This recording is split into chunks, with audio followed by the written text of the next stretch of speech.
paling gampang, Kang, teknis banget ya. Kayaknya pemuda Muhammadiyah mah jangan pakai peci.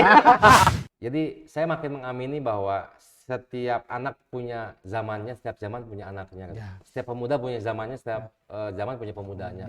Mungkin anak saya, Kang, sudah bakal mengimajinasikan sebuah rumah tanpa dapur, Kang. Bismillahirrahmanirrahim. Assalamualaikum warahmatullahi wabarakatuh. Waalaikumsalam warahmatullahi wabarakatuh. Sahabat TVmu, alhamdulillah kita bertemu kembali pada acara Klik Aja.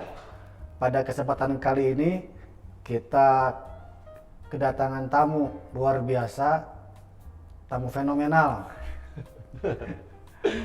pemuda inspiratif dari Muhammadiyah, Kang Reza Arpa. Assalamualaikum Kang Reza. Waalaikumsalam warahmatullahi wabarakatuh. Namang Kang. Alhamdulillah, hatur nuhun ya, hatur nuhun. Ini sulit sekali ini mendatangkan Kang Reza ini. Alhamdulillah hari ini bisa Siap. ada waktunya.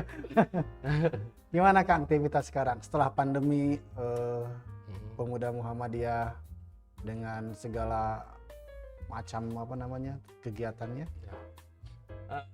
Atau di masa pandemi kemarin gimana pemuda Muhammadiyah? Menurut saya saya rasa semua situasinya pasti kalau new era lah ya. Disebutnya new era.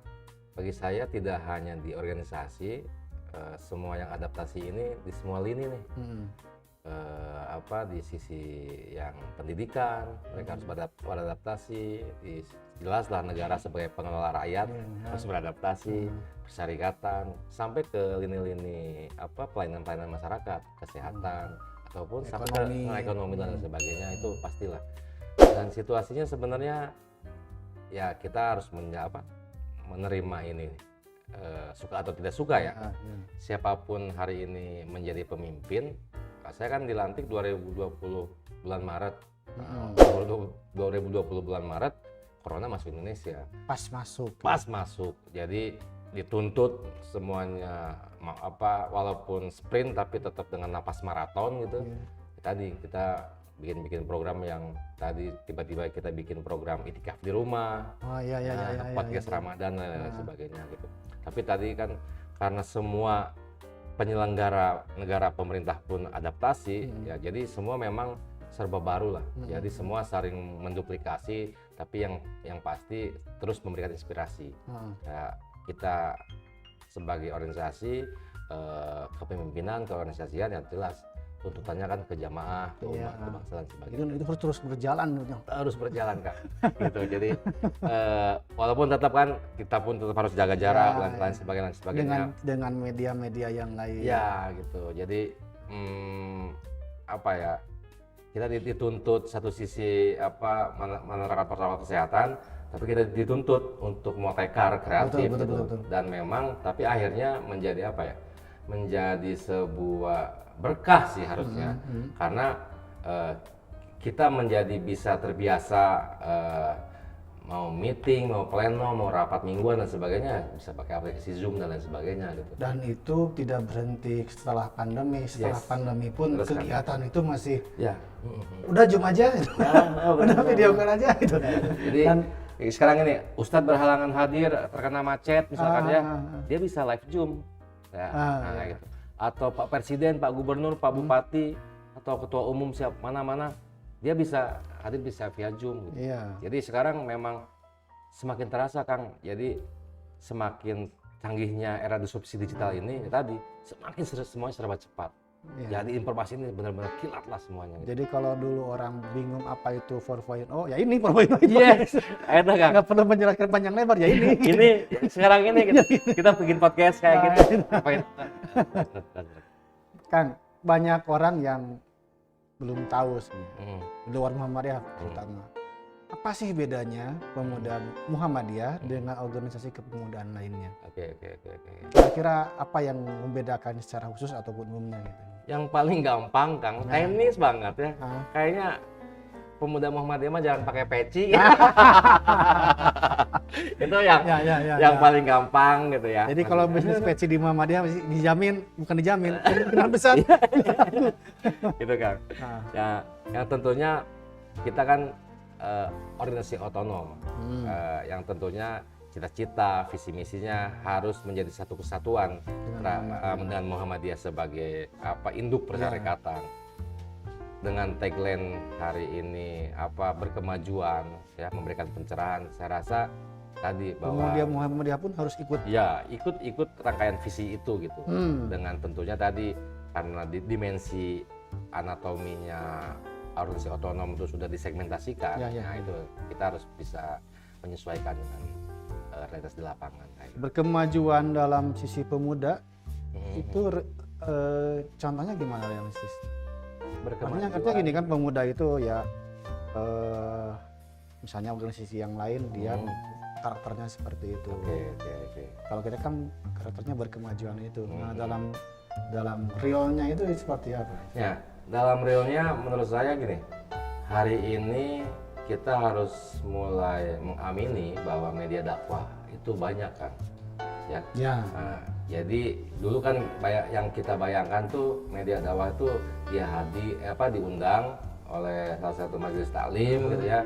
Ngumpul di musola, di masjid dan lain sebagainya berjamaah, atau dalam skala besar Jumatan gitu ya. Nah, tapi hari ini saya rasa pemudanya karakternya kan tadi kayaknya di pikiran mereka itu cuma sandang, pangan, casan. Sudahlah, bukan sandang, pangan, papan kan. Karena bagaimanapun media TikTok bisa jadi lahan dakwah. Terus mengecek semua aktivitas organisasi bisa lewat WhatsApp, Telegram dan sebagainya. Jadi jangan sampai kita yang tertindas dan menjadi budak itu. Ya, budak digital ini. Budak digital. Bagaimana nih digital ini mempermudah kita semua gitu. Mempermudah kita semua. Mempermudah koordinasi, mempermudah dakwah, mempermudah melakukan gerakan sosial kemanusiaan. Bahkan bisa jadi Kang, mempermudah mengadvokasi. Ingat peristiwa-peristiwa kemarin yang sepanjang 2020, 2021, 2022 itu kan gara-gara ada era disrupsi digital. Kebayang nggak kalau nggak ada itu kan orang susah gitu. Bahkan kita kan jadi menjadi banyak teman mengadvokasi beberapa peristiwa hukum ya waktu itu kan kayak gitu. Itu gara-gara digital menurut saya. Berkemajuan itu kan. Berkemajuan dalam hal perkembangan teknologi mau tidak mau gitu pasti kan terjadi dan mau kita nggak bisa melewatinya, nggak bisa. Jadi caranya harus berubah, metodologinya harus berubah, termasuk kreativitasnya harus berubah. Karena kalau kita melihat siap nggak pemuda kita menghadapi itu semua? Siap tidak siap harus siap Kang. siap tidak siap harus siap. Karena bagaimanapun ketika tidak siap, pilihnya siap aja ditinggalkan. Ditinggalkan bukan hanya oleh pemuda kan, oleh dunia ini, oleh peradaban ini gitu. Karena bagaimanapun tadi saya balik lagi bahwa medium-medium sudah ke sana. TV saja kan jadi analog ke TV digital ya. Jadi harusnya ke sana gitu. Jadi kalau ngomongin hari ini ada gedung-gedung Universitas Kampus Muhammadiyah, saya rasa cikal bakalnya adalah surau dahlan yang diruntuhkan. Saking dahlan visioner berkemajuan, ya hari ini kan ada SD, SMP, TK dan sebagainya. Cikal bakalnya tetap surau yang diruntuhkan. Ditafsir pertama oleh mungkin Andrea Hirata, SD Muhammadiyah Gantong, si Papan. Hari ini kan, ya bayangan dahlan muda berkemajuan, ya UMY, UMB dan sebagainya. Itu. Dalam bayangan saya sebetulnya gedung-gedung sekolah Muhammadiyah kampus-kampus yang tinggi itu dengan beralihnya ke era cyber seperti sekarang, jadi mungkin tidak diperlukan lagi itu. Saya benar kan, benar. Jadi kemarin aja buktinya gitu ya. Belajar dari rumah. Ya. Kan gedung sekolah pada kosong, kampus kuliah. Itu harus kita siapkan. Bahkan sekarang ada Universitas Cyber Muhammadiyah di Jogja itu. Ya. Mahasiswanya nggak perlu datang ke kampus, dari rumah aja. Dan kalau itu sudah menjamur, itu sayang gitu bangunan-bangunan itu. Betul kan. Ya paling nanti kita diskusi dengan ayah Anda gitu kan. Tapi gini, prinsipnya bahwa tadi kan kita punya gerakan tajdid ya, pembaharu tadi kan. Tadi ada fenomena nih WFH atau school from home dan sebagainya. Nah ini ada fenomena juga gedung-gedung pendidikan jadi kosong. Nah saya rasa tadi kita kan punya beberapa ide-ide gagasan pemberdayaan dan sebagainya. Atau bahkan tantangan kita nih anak muda tuh mau bikin diskusi kecil lah, misalkan dengan para ayahanda dan sebagainya, misalkan gitu, harus ada mau menggeser kan para muwakif yang mewakafkan tanah dengan tantangan hari ini, apakah masih nih untuk dibangun aum, kampus, sekolah dan sebagainya. Kenapa? Gara-gara corona kita semua jadi melek pangan, ya. Gara-gara corona kita di rumah jadi rajin bertanam gitu. Nah, saya rasa itu ke depan 10-20 tahun ke depan itu harus dipikirkan bahwa tantangannya berbeda hari ini. Ya, karena banyak juga muwakif yang nggak mau, saya pokoknya mau dibangun masjid di situ. Oke, jadi mau dibangun sekolah. Jadi nanti kita diskusi dengan Majelis Tarjih kan, dengan penjelasan wakafnya kayak gitu. Ya, tantangan zamannya berubah. Ya bukti yang hari ini ya, anak saya sekolah di rumah dan lain sebagainya gitu. Terus ujian ya dipakai Google Doc kan ya.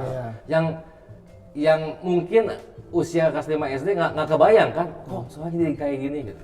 Tapi ya mereka ada di zaman ini gitu, beda dengan zaman kita ya. Semua. Tapi bagi sebagian orang gerakan dakwah digital seperti itu hanya menyentuh permukaan. Ya kan. Ya enggak enggak mendasar, enggak mengakar gitu ya.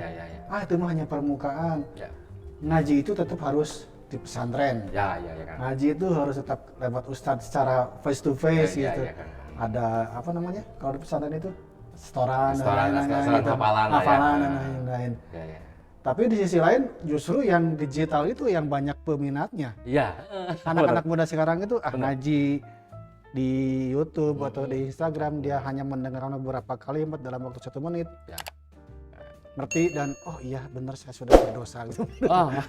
Iya kan. Dan langsung tobat gara-gara YouTube ya. Gara-gara YouTube. Beda aja lama di pesantren 6 tahun. Iya gitu. Merasa di pesantren sudah 6 tahun. Gimana? Nah, gitu kan. Saya akan mulai bahwa kita pun harus, kita nih yang pelaku sejarah ini dan siapapun lah ya yang menyimak podcast ini, bahwa peradaban itu tumbuh dari budaya primitif menjadi budaya yang lebih maju. Ya, buktinya banyak lah ya. Alat komunikasi misalkan, dulu zaman pesantren saya, kalau santrinya anak sultan pasti beli pager Kang. Saya masih tulis tangan surat titip ka kenek beus tawa elap gitu ya, nungguan di sisi pagar.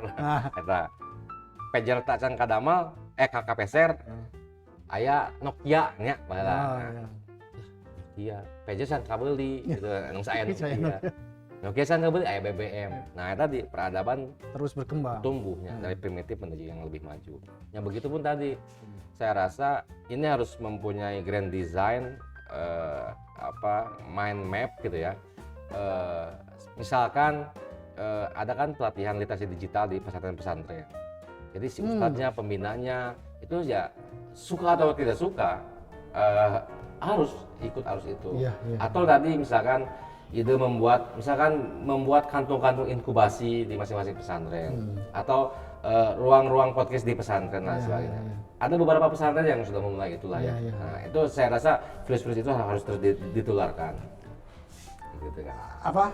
Ada kalau belajar ceramah itu di pesantren itu. Kan Muhadoroh dia belajar ceramah. Tapi ketika di depan kamera kan itu beberapa kejadian dari kita ya di sini. Dia. Padahal sekarang orang tuh harus bisa di depan kamera.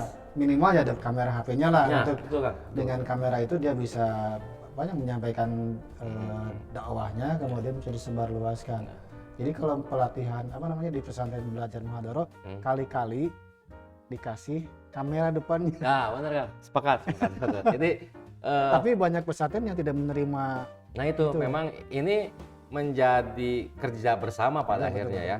Kita anak muda, ide gagasan, kadang kita butuh dukungan kebijakan, ya. Kadang kita butuh dukungan majelis tertentu untuk mengeluarkan peraturan-peraturan dan sebagainya lah. Jadi ini kerja kolektif yang mau tidak mau bahwa tadi peradaban itu terus tumbuh gitu. Kita 2 minggu ke belakang kita tahu berita bahwa 3.200 triliun cash Elon Musk membeli Twitter gitu kan. Orang sudah membeli Twitter cash Kang, membeli sebuah aplikasi sosmed gitu ya, bukan membeli rumah sakit, bukan membeli gedung 7 lantai gitu. itu harus itu gitu. Terus ya tadi kenapa tidak misalkan kita bikin coaching kan ke beberapa ustadz kiai yang sudah fotogenik, sudah kameragenik, sudah tidak grogi depan kamera, ya kenapa tidak gitu.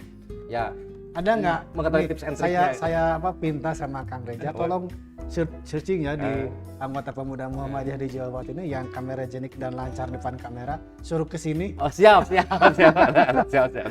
Saya akan itu beri ruang gitu untuk pemuda-pemuda Muhammadiyah di Jawa Barat untuk tampil berdakwah gitu. Ya benar. Kita pun punya ini bukan untuk siapa-siapa ya, untuk sendiri gitu. Sepakat. Jadi selain tadi tentang peradaban dari primitif ke yang lebih maju, Kang, kita turunkan lagi nih kemajuan demi kemajuan itu kan dicapai secara bertahap. Ya. Dan dicatat dengan rapi oleh sejarah manusia. Ya. Dulu nggak kebayang nih di Yogyakarta ada fit studio gitu ya. Dulu waktu kita zaman masih bujang, Kang, selama aktivis Sancang, nggak kebayang kita bikin ini kan. Nah, kan tadi memang perlahan dengan semua dinamikanya gitu. Dulu nggak kebayang nih ada lampu-lampu kayak gini gitu. Ya gitu. Jadi memang saya makin mengamini bahwa setiap anak punya zamannya, setiap zaman punya anaknya. Gitu. Setiap pemuda punya zamannya, setiap zaman punya pemudanya. Gitu. Nah mungkin ini di generasi sekarang ini saya dan Kang Klik ternyata ada di sebuah masa namanya penyakit corona gitu ya, yang dituntut semuanya serba yang tidak pernah terbayangkan. Nggak terbayangkan, serius. Nggak pernah terbayangkan kita dituntut bisa pakai Zoom ya, terus kita bisa harus mengoperasikan WhatsApp dan sebagainya, nggak pernah terbayangkan. Dulu kan orang cenderung susah, Kang, pindah dari BBM ke WhatsApp. Ya, udah nyaman gitu ya. Tapi hari ini semua meninggalkan BBM. Seperti itu kan. Jadi memang semuanya ada yang memang berjalan pada akhirnya kepaksa. Nah, saya rasa anak-anak muda itu jangan berjalan kepaksa, tapi harus memang ada desainnya. Ada di-create lah. Di-create bagaimana mengembangkan kapasitas di bidang itu.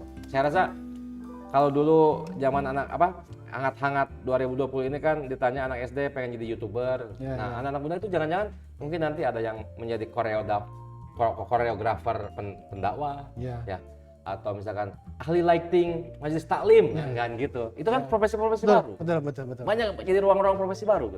Jadi ada yang hilang tapi banyak yang muncul profesi baru. Betul. Karena memang kayaknya gampang ya podcastan itu, tapi di belakang itu rumit. Ini lihat ini ya, banyak gini gitu. Ada tukang sound yang memastikan suara bagus, ada lighting, kameramen, kemudian editing dan lain-lain gitu. Jadi banyak profesi, mungkin make up artis ustad. Ya. Bakal banyak. Kalau banyak kan. Pemirsa, salah satu yang sering digembor-gemborkan oleh Kang Reza tentang pemuda berkemajuan itu adalah tentang kolaborasi. Iya, Kang. Gimana, Kang? Oke. Kolaborasi pemuda Muhammadiyah ini. Nah, sebuah keniscayaan. Keniscayaan ya. Jadi kolaborasi, berkemajuan, keberdikarian, bagi saya itu sebuah keniscayaan. Kenapa, Kang? Pertama gini, kalau tadi lihat tentang peradaban dengan bukti-bukti tadi, Kang ya. Tadi di sisi bukti tentang Ahmad Dahlan membangun surau, yang dibuktikan visionernya Dahlan ya, betapa visionernya. Di alat transportasi, di alat komunikasi ya, dari mulai Bajai, Delman, sekarang ya tadi si warna biru itu kan 60 tahun punya aset, cuman kalah sama yang punya aplikasi 10 tahun. Asetnya itu. Nah, terus nyambung lagi kalau tadi berdikari, berkolaborasi, kita berangkat dari gini. Google menjawab apa, Kang? Google itu menjawab masalah orang yang pengen mencari informasi. Amazon muncul menjawab permasalahan orang yang malas pergi ke mall. Misalnya Tokopedia, Bukalapak dan sebagainya. Netflix, rame-ramenya pas corona kan, menjawab masalah orang yang nggak bisa pergi ke bioskop. Gojek menjawab masalah orang tentang transportasi instan lah, seperti itu. Nah, ini pemuda pengen menjawab masalah apa nih? Nah, saya rasa tadi dengan banyaknya tadi anak-anak aset-aset anak muda, generasi-generasi muda yang dikantongi dengan tentunya punya visi misi cita-citanya masing-masing. Saya rasa karena ujungnya adalah untuk kesejahteraan pemuda, rakyat dan pada umumnya, saya rasa itu bukan menjadi kerja sendiri gitu. memang harus ada kolaborasi. keterlibatan Ada keterlibatan. Karena bagaimanapun ngomongin tentang kemiskinan, fakir miskin, anak terlantar, ini nggak bakal selesai kan. Kalau memang kerjanya sendiri-sendiri. dan nggak akan kuat juga gitu. Nggak akan kuat kan. Jadi kenapa tidak semakin hari karena tantangannya semakin serba cepat, saya rasa Fastabiqul Khairat ya, berlomba-lomba pada kebaikan, tapi harus ada satu momen kita mengerjakan bareng-bareng masalah-masalah sosial ini. Masalah ekonominya, sosialnya, budayanya, dan lain sebagainya. Saya rasa Walaupun mereka organisasi yang lain itu memiliki visi yang sama menanggulangi itu. iya, Tapi kalau kerjanya masing-masing, ya. Jadi ya berat gitu ya. berat kan, berat. Jadi kita mungkin tidak akan pernah menyelesaikan, tapi minimal ini kan tentang apa yang akan kita wariskan. Betul. Ya. Jadi kalau misalkan dalam tanda kutip bangsa ini waras, ya, negara ini waras, kota ini waras, atau sebuah desa itu rapi, dan memang kita tidak bisa menikmati karena sudah habis masa umurnya, itu bukan tentang kita kan. Ini tentang apa yang kita lakukan, ini tentang bagaimana mewariskan kebaikan-kebaikan untuk generasi selanjutnya. Mungkin anak Kang Keling, mungkin anak saya gitu. Mungkin anak saya kan sudah bakal mengimajinasikan sebuah rumah tanpa dapur kan. Karena almarhumah istri saya Senin sampai Minggu ya GoFood semua. Apa yang nggak ada di GoFood kan? Ya sayur kacang, sayur kacang, tarasi, pindang, semua. Nah, jangan-jangan imajinasi anak-anak SD hari ini ketika mereka harus membangun sebuah rumah, kayaknya dapur hilang kan? Kayak dapur hilang gitu ya. Betul. Nah, terus sepertinya dulu mungkin kita ada di sebuah zaman yang butuh transportasi pribadi. Tapi ketika nanti kereta api cepat ada, ya, Gojek semakin gampang, angkot lambat laut bakal nggak ada. Bukan menolakkan ya, tapi tadi karena bertransformasi semuanya, peradabannya maju gitu. Tadi jangan-jangan memang periode anak kita itu tadi semuanya sudah bayar aplikasi. Dokter aja sekarang bisa dipanggil ya, zakat bisa bayar lewat aplikasi dan semuanya. Dan mungkin keseharian kita masing-masing sudah cashless Kang. Apa-apa barcode gitu. Ya tadi gitu. Ini kita harus menjadi bagian di dalamnya, menjadi pelaku perubahannya seperti itu. Dan bahkan membuat tadi kita bikin komunitas make up artis Ustad, gitu ya. Kita bikin koreografi dan sebagainya. Banyak profesi baru yang menurut saya itu tadi mungkin peluang besar dan nanti si penyelenggara perbankan itu bingung kan, karena kan tadi nggak ada slip gajinya sebagainya kan, tanda tangan semua sekarang serba digital dan sebagainya, dan itu terjadi gitu. Dan mungkin banknya juga nggak akan kayak sekarang. gitu. Atau bahkan mungkin di Yogyakarta sana kan selama masa-masa berat corona itu ada jumatan virtual, kan itu istihad ulama. Konon katanya di Mekah nih periode haji hari ini kuotanya dikurangi, lempar jumroh misalkan diatur dan lain sebagainya gitu. Dulu kan masih rebutan batu, sekarang batunya pakai plastik kayak obat kayak gitu, udah didistribusikan. Ya, jadi semua berkembang. Mau tidak mau zaman itu berubah, dan kita sebagai penghuni zaman itu mengikuti zamannya itu. Tapi kan pasti ada efek negatif dari itu. Nah, bagaimana pemuda Muhammadiyah mengantisipasi? Ya kan banyak penyalahgunaan media sosial hanya untuk kepentingan pribadinya gitu, bahkan untuk kepentingan kelompok tertentu gitu. Nah, bagaimana pemuda Muhammadiyah mengantisipasi kegiatan-kegiatan itulah? Oke.